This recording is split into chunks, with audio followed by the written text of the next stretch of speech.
Okay, so this particular problem is taken from chapter 19 of Skoog. So in here, we'll try to do letter A for this particular video. Last meeting, we were able to do a rather similar problem in class, but let's just try to be able to do this one. So let's try to focus a bit more on the construction of titration curves for redox reactions. Now I've already written down from table C.5 the half reactions listed in there along with the E0 values. And we're being asked now to make our titration curves. So let's get started with this one.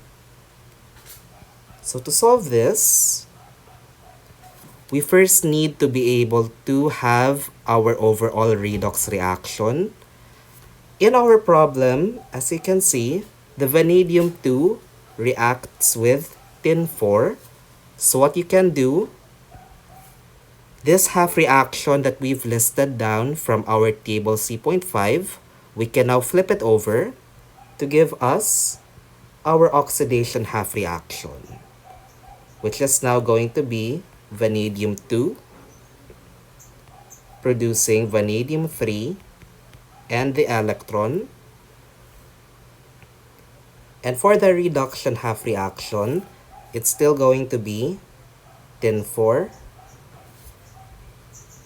plus 2 electron producing tin 2 ion.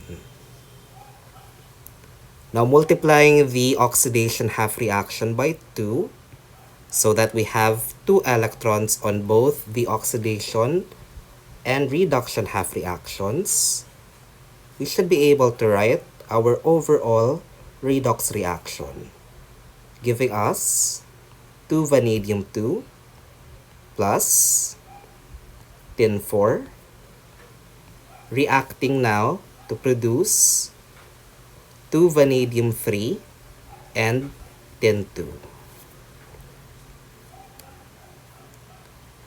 So this overall redox reaction is going to be our basis for the entire titration moving forward. So that's why we have to start off with that one.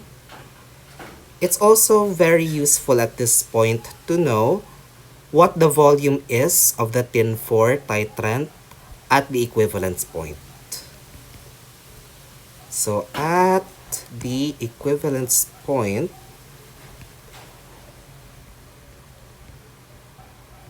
we have the following. At the equivalence point, the 50 ml of 0.1 molar vanadium 2 must be completely used up. So basing on our overall redox reaction, we can now write down for every 2 millimoles of vanadium 2, there should be 1 millimole of tin 4 titrant. Now using our calculators for this one, we have 50 times 0.1 divided by 2. There should be a total of 2.5 millimoles of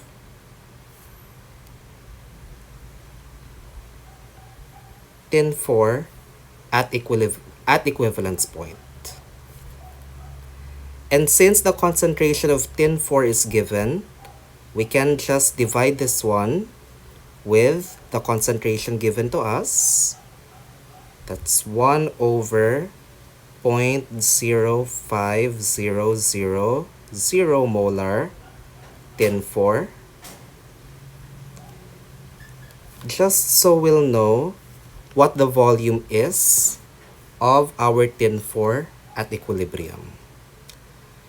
So dividing that, we have at equilibrium, at the equivalence point rather, 50 ml of 0.05 molar tin 4 titrant. So we'll need to take note of that one.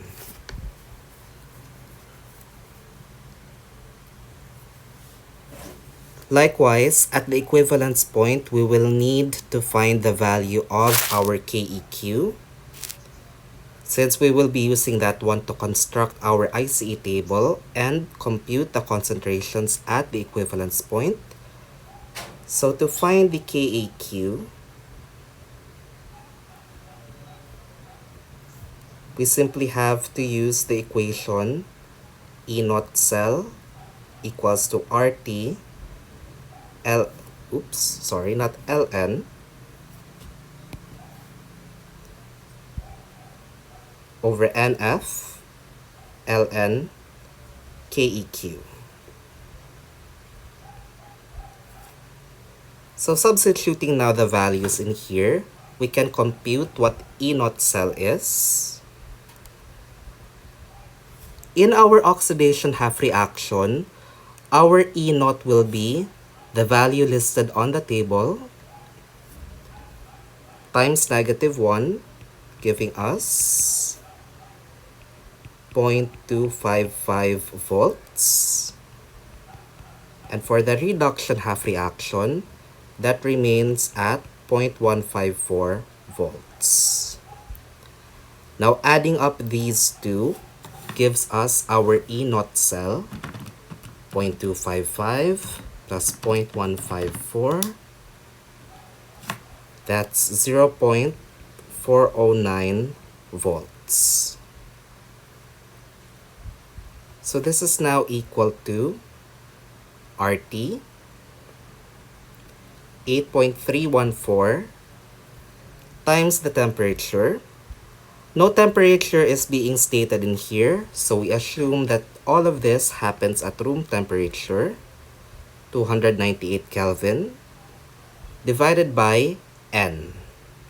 As noted here, this particular N, this is actually equal to our least common multiple.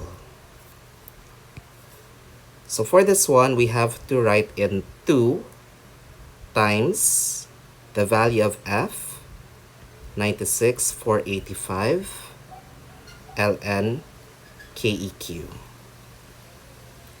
Now using your calculator for this one, you can now compute what KEQ is. So let me just input it now. 8.314 times 298 all over 2 times shift constant 22, that's F, ln x,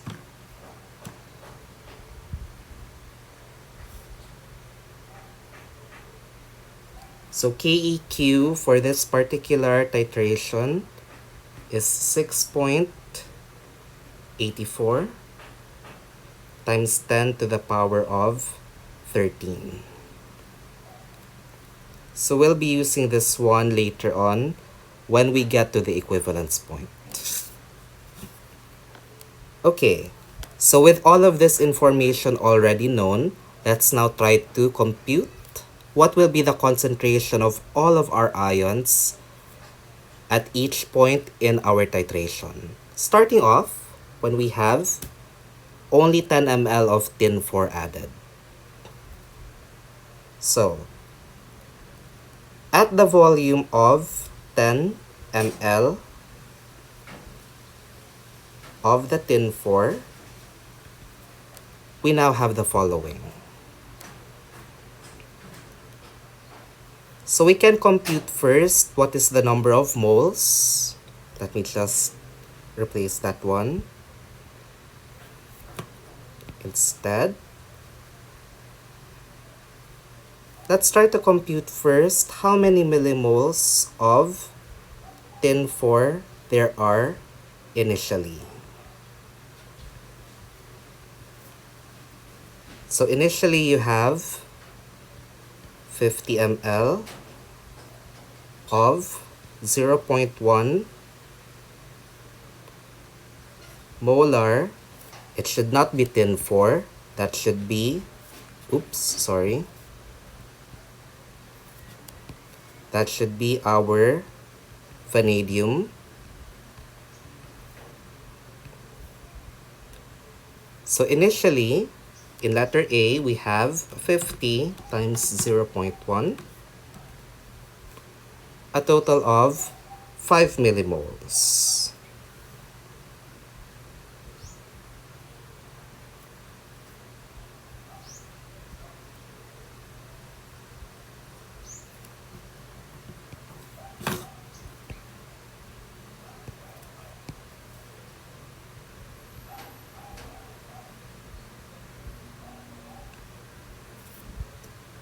From this, we subtract the millimoles of vanadium that reacts with a 10 ml of tin 4. So since we have 10 ml of tin 4 added, tin 4 that is 0.05 molar tin 4.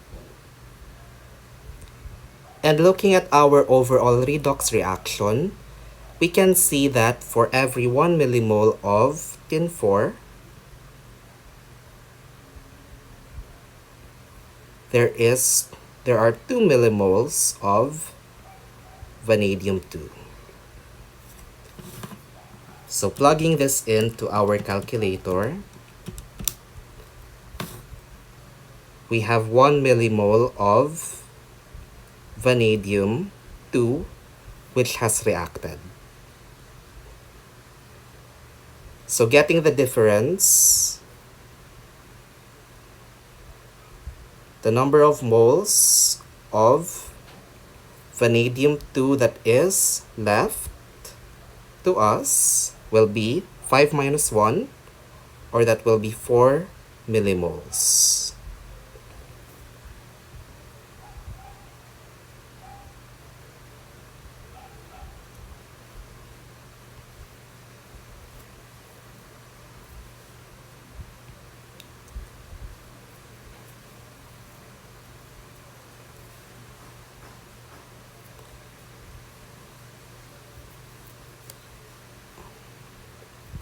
We can also try to compute how many millimoles of the vanadium 3 has been produced as well. So this vanadium 3, it all came from the vanadium 2 that has already reacted.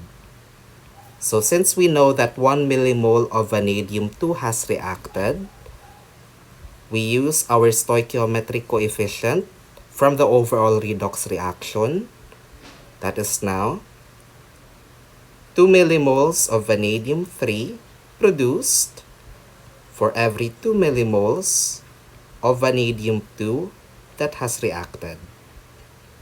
So that tells us now that there's 1 millimole of vanadium 3 that has reacted for us.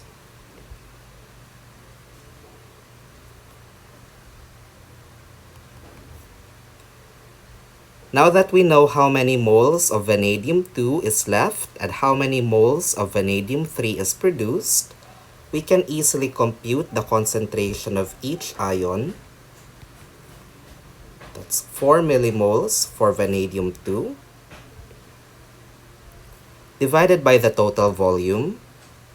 So we started off with 50 ml, then added 10 ml of tin 4.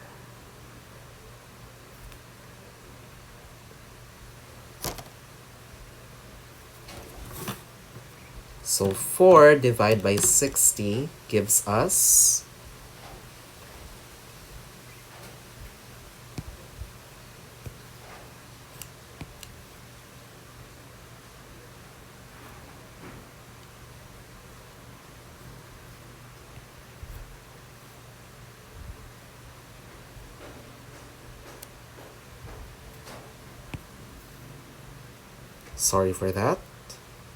0.067 molars of vanadium 2.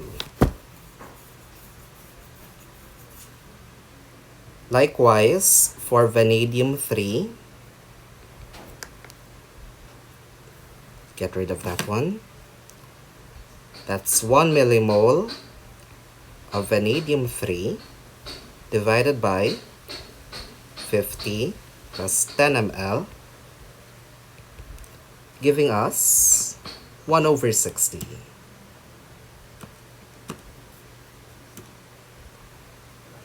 That's 0.017 molars of vanadium-3.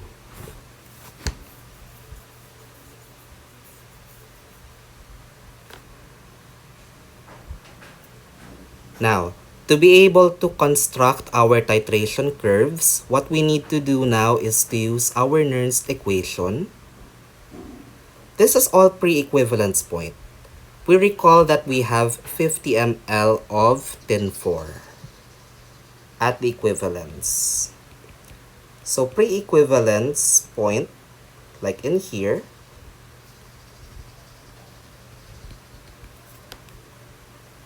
our cell potential basically is dictated by whatever is in excess. And what is in excess for us? That is our vanadium. So what we do now is we take these values that we have from our table C.5 and we can now plug in the value here quite easily. So plugging it in, we can now write the following. So from table C.5, we can now use the Nernst equation. E equals to E naught minus RT over NF, Ln, the concentration of, from our table, vanadium-2 is at the numerator, divided by, from our table C.5 again, vanadium-3 should be at the denominator.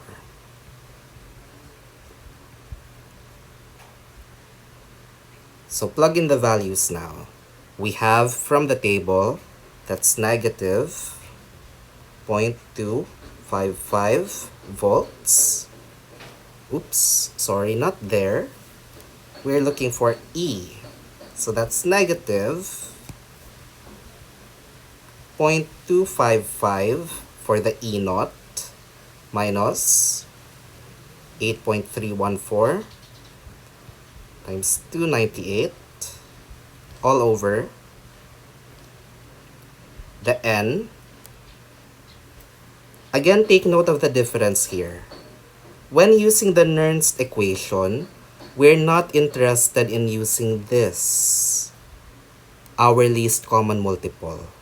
We're all basing these values from the table or from the data we have from table C.5.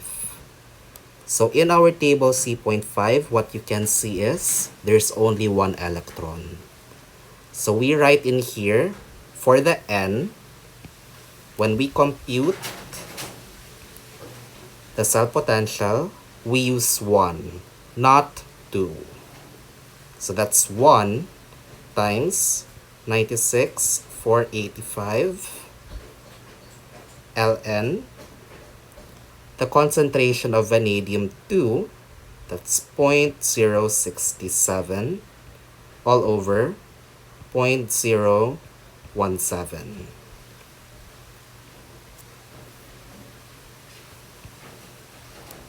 Again, if you have any particular concerns, please email me. Please do try to refrain from messaging me on Messenger, particularly since this is going to be posted on BB. So, I'll just get back to you, Chody. So let me input the values now. That's negative 0.255 minus 8.314 times 298 all over 1 times 96,485 ln 0.067 over 0.17.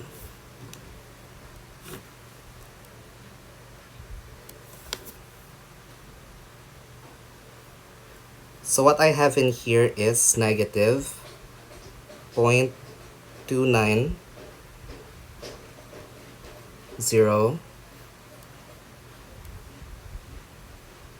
or 291 rather.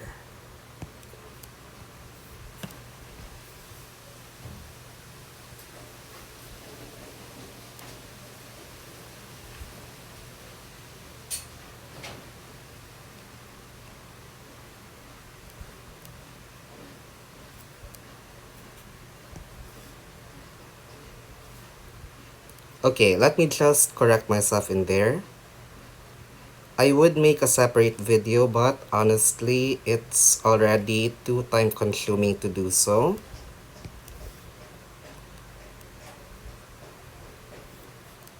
So how do I know which one is in the numerator and which one is in the denominator? In the overall redox reaction, you can see that vanadium 3 is on the product side. So actually, it should have been vanadium 3 on the right side, on the numerator rather, divided by the concentration of vanadium, not the other way around, as what I've done earlier. So what I could do now is, I could just re-input the values. I now have 0.017 divided by 0.067. Now plugging in the values now, again, we expect that our E has actually become negative 0.219 volts.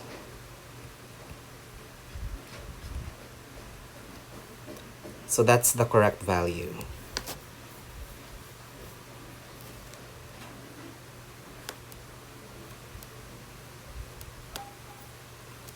So we have to do this same procedure here for all the pre-equivalence point data for 10 ml, for 25 ml, for 49 ml, and for 49.9.